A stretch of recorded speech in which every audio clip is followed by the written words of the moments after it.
Bom, gente, vamos tentar entender então como que a rotação do planeta, que vai influenciar na formação do chamado efeito Coriolis, tem influência na circulação geral da atmosfera. Eu fiz uma representaçãozinha aqui para vocês do nosso planeta, esquemático, tá? E as suas diversas latitudes. 90 graus sul-norte, tal, 60, 30 e 0. E percebam que eu já coloquei as pressões atmosféricas em cada um desses locais.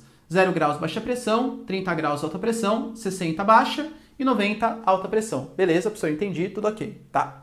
Toda vez que a gente tem uma diferença de pressão atmosférica, há uma tendência de equilíbrio dessas pressões. Portanto, para equilibrar a pressão, o vento vai sair, as moléculas de ar saem da onde eles estão super concentrados, alta pressão, em direção onde está pouco concentrado, baixa pressão. A gente vai ter a formação de vento. O vento mais conhecido que existe é justamente esse, que vai do 30 em direção ao 0, que é o famosíssimo vento alísio, tá bom?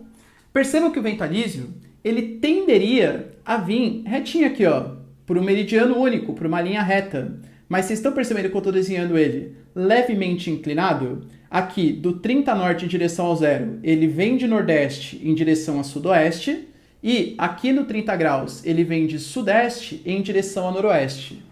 Por que existe essa diferença? Essa leve inclinação? Essa leve inclinação é causada pelo efeito Coriolis, ou efeito Coriolis. O que é isso, professor? É um fenômeno causado pelas diferentes velocidades de rotação do nosso planeta Terra que vai influenciar na direção dos ventos e das correntes marítimas. Beleza? Professor, entendi lufas. Então vamos tentar entender, ó como que isso aqui funciona. Eu fiz aqui, professor, eu já não gosto de geografia. Geografia com física, calma, vamos tentar entender, ó. Aqui eu coloquei para vocês a velocidade de rotação do nosso planeta, não a velocidade angular, né? Porque a velocidade angular, se a gente pegar todos os pontos da Terra é 2πr, se levar em consideração que a Terra é uma esfera, né? Então a circunferência vai ser 2πr e ela demora 24 horas para conseguir dar uma volta. Então a velocidade angular ela é a mesma em todos os pontos do nosso planeta.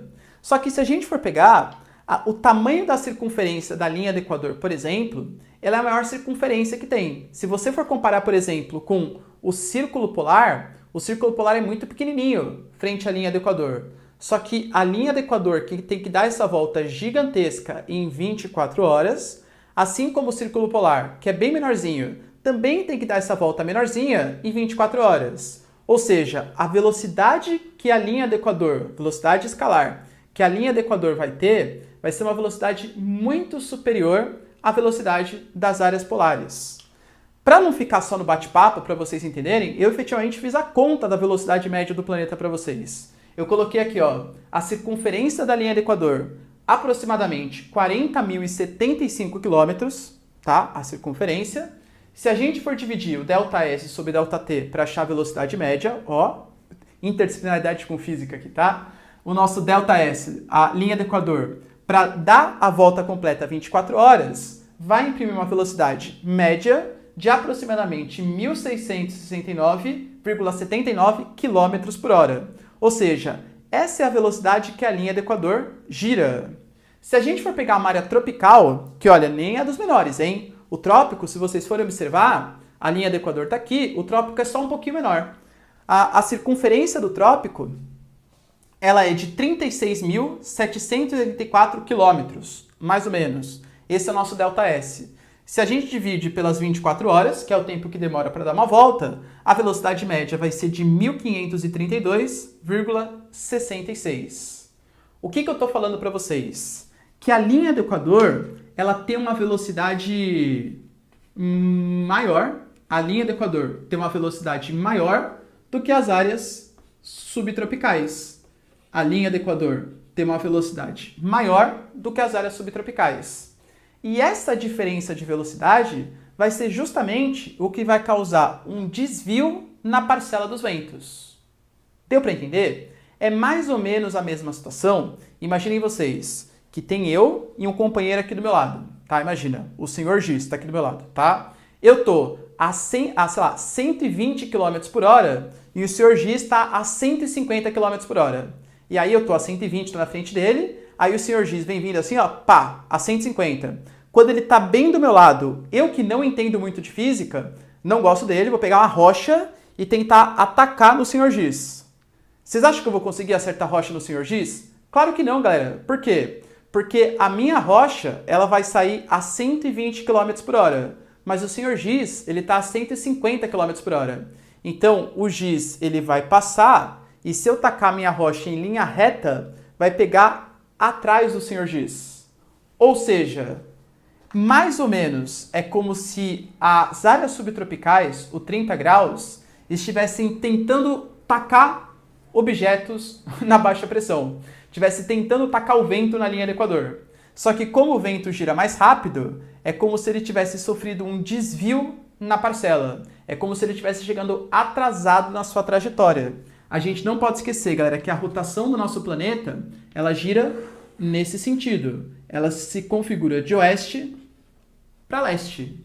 Portanto, observem, aqui na área do 30 graus, velocidade menor, em direção ao zero, o desvio das parcelas vai ser nesse sentido, e da alta pressão do 30 em direção à baixa pressão do 60, também a gente vai ter vento. Só que agora ele está saindo de uma porção mais rápida e indo para uma porção mais devagar. Então, ao invés de ele chegar atrasado na sua trajetória, ele vai chegar levemente adiantado, entre aspas, na sua trajetória. A mesma coisa da alta pressão do 30 norte em direção ao 60 norte. Agora, ele vai chegar adiantado, digamos assim, né, em sua trajetória. Vai fazer exatamente esse caminho. Se eu representasse para vocês do 90 graus em direção ao 60, a mesma coisa, o 60 está mais lento do que... O 90, aliás, está mais lento do que o 60. Então, o vento, ele vai soprar nessa direção.